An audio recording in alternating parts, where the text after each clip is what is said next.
yung hindi namin pahihirapan ng bawat isa, kung hindi, makinig kami sa iyong banal na salita. Dahil yun ang gusto ng Lord. Hindi na niya ibibigay ang mahihirap kung hindi ang gusto niya maintindihan natin kung ano ang kanyang banal na salita. Today, we will talk about faith.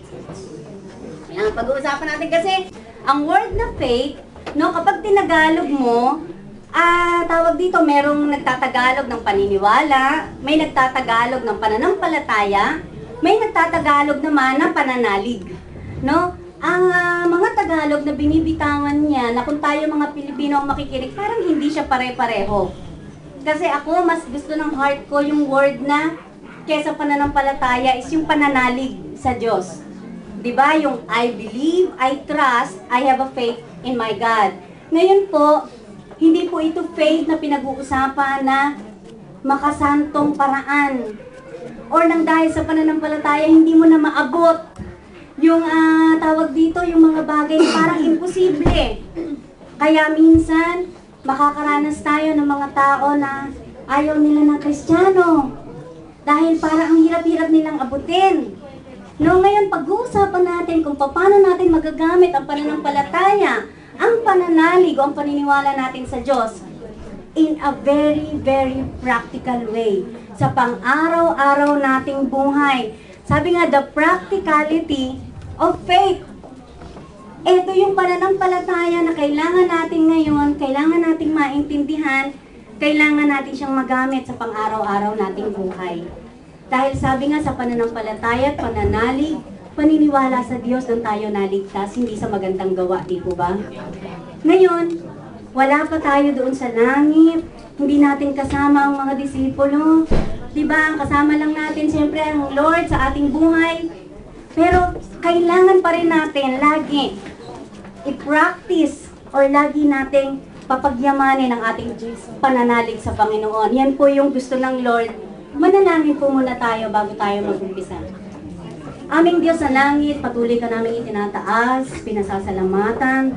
Lord, in just this simple word, Panginoon, ipakita mo sa amin, O God, kung ano ang dapat namin gawin, saan kami dapat pumwesto, ano, Panginoon, ang ibinibigay mong mensahe sa amin. Lord, comfort each and everyone. Bigyan mo kami, Panginoon, ng malinaw na isip. Lord, ang mabilis na makarinig na tenga, Panginoon, upang ito ay maisabuhay namin. Lord, your word is not just on studying. Yun po yung magagamit namin sa pang-araw-araw naming buhay. Magiging kalakasan po namin. I-guide mo po ang bawat isa, all the spirit that doesn't come from you. In the name of your Son, Jesus, pinapalayas po namin. Ikaw lamang ang may karapatan sa lugar na ito. Kaya i-guide mo po kami at wala po kaming ibang inaasahan, Panginoon, kung hindi ikaw lamang at ang iyong banal na salita. Sa tanging pangalan mo, aming Panginoong Hesus, ito po ang aming samot dalangin. Amen! Hallelujah! So, there is a story, no, na kung titignan natin, faith. Lahat ng mga bagay sa mundo, lahat ng mga tawag dito, tao, kahit pa sabihin mong hindi siya Kristiyano, no, meron siyang mga pinagkakatiwalaan that faith needs. Kailangan, faith is the heart of life. May pinaniniwalaan ka, kaya ikaw ay tawag dito, nakakaraos or move sa iyong pang-araw-araw na buhay.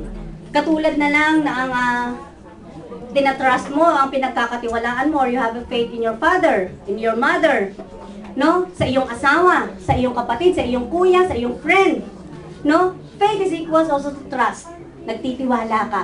Kaya kapag yon ay nasira, gano'n na lang kasakit yung damdamin mo. Pero faith, we will talk about big faith. No? Kapag ikaw ay nagpunta sa doktor, hindi mo mabasa yung pangalan ng doktor. No? At nagpunta ka doon, sinabi niya, eto yung sakit mo, binigyan ka ng reseta na hindi mo rin nababasa. Di ba pag binigyan po ba kayo ng reseta sa ospital, nababasa nyo? Yung mga ni Honji, nababasa, pero minsan hindi natin alam. No? Pupunta tayo doon sa, tawag dito, sa Kusuriya-sang, no? Doon sa butika. Hindi naman natin alam kung ano ibibigay sa ating gamot. No, bibigyan ka ng mga 3 pirasong tableta, no? Titignan mo 'yon, hindi mo alam kung para saan yung mga 'yon, ipaliwanag man sa iyo, hindi mo naintindihan. Pero by faith, iinumin mo. Kasi ito ang makakapagpagaling sa'yo.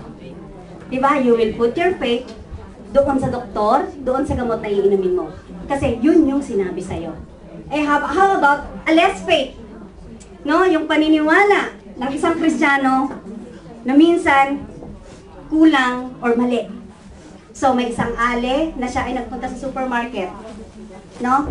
Bago siya pumunta sa supermarket, she had a very, very, very busy day.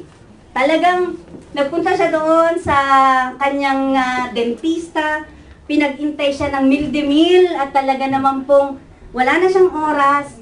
Meron pa siyang aatinan na prayer meeting at sabi niya magluluto pa ako bago ako pumunta sa church. So nagmamadali siya, nagpunta siya ng supermarket. Walang parking ngayon. Sabi niya, hindi kasi siya masyadong nananalangin, pero may faith siya, no? Sabi niya gano'n, Lord, bigyan mo naman ako ng lugar na pwede kong pag-parkingan na malapit doon sa pinto. Nakita mo naman yung araw ko, grabe. Hindi pa siya tapos manalangin, nakita niyang may umalis doon sa malapit sa pinto. Sabi niya, Lord, di ba na yung panalangin ko, meron na nagbigay sa akin ng parking, no? Hindi niya nakita. Kahit hindi pa tapos yung panalangin niya, si Lord nagbigay ng parking. No, that is not just a lack of faith, a less of faith. Hindi niya naintindihan ano yung pananalig, ano yung pananampalataya, ano yung ginagawa ng Lord sa kanyang buhay. Kapag meron tayong nararanasan, may tao na gustong-gusto mo siyang i-encourage. Minsan lalabas sa isip mo na, ano ka ba naman, para ka namang walang pananampalataya sa Lord. Manampalataya lang tayo, pero alam niyo po ba that it is not faith. May kulang doon sa faith niya, na kung dadagdagan mo yun, you can see that you have the best in you sa pananampalataya mo. Hindi tayo binigyan ng Lord ng kaligtasan para lang sabihin na, Lord, anong gagawin ko? Paano po ang ganito? Anong dapat kong isaayos sa aking buhay? Pero meron lang tayong idadagdag doon sa faith natin. No? Kapag naligtas ka, only faith. Kapag na-receive mo na yung salvation mo, faith and, sabi nga, without work is dead. Ibig sabihin, may ka, akibat yung faith. So, ngayon tignan natin, ano ba yung dapat kong idikit sa faith ko so that I can live a happy life or I can live practically sa aking buhay. No? Tignan po natin. Sabi nga, practicality means involving or concerned with experience or actual use. Ibig sabihin, katotohanan ng alam natin na may realidad. No, hindi lang pananampalataya, nasabi nga natin kanina na para kang lagi nakalutang sa alapaap. Kailangan din minsan yung ating faith, idikit natin dito sa lupa dahil nandito tayo. May mga tao minsan na pagkataas-taas talaga ng kanilang pananalig sa Panginoon, hindi mo na sila maabot. No, ay ang kailangan natin, practicality, sabi, may katotohanan or realidad. It has its general purposes and useful. Dapat yung faith na hawak natin ngayon, it must have a purpose and it must be useful. Hindi lang sasabihin mo, kulang ako sa pananampalataya o maliit ang pananampalataya ko, hindi pala. May idadagdag lang ako, I can use it usefully. No? Tignan natin, ano yung sinasabi ng Panginoon sa atin? Faith produces hope. Doon sa pananampalataya mo, naniwala ka sa Panginoon, anong unang ibinigay sa'yo ng Panginoon? Pag-asa. No? Kaya kapag sinabi natin sa ating sarili na ako ay nananalig sa aking Panginoon, panghawakan mo, kapatid ko, yung pag-asa. Kailangan mo yun. Sa paglakad natin sa mundo, kailangan natin ng pag-asa. Ano ang sinasabi ng banal na salita sa pag-asa? Sabi niya sa Hebrew 11:1, now faith is being sure of what we hope for and certain of what we do not see. Kung titignan natin sa Tagalog, sabi nandyan yung katatag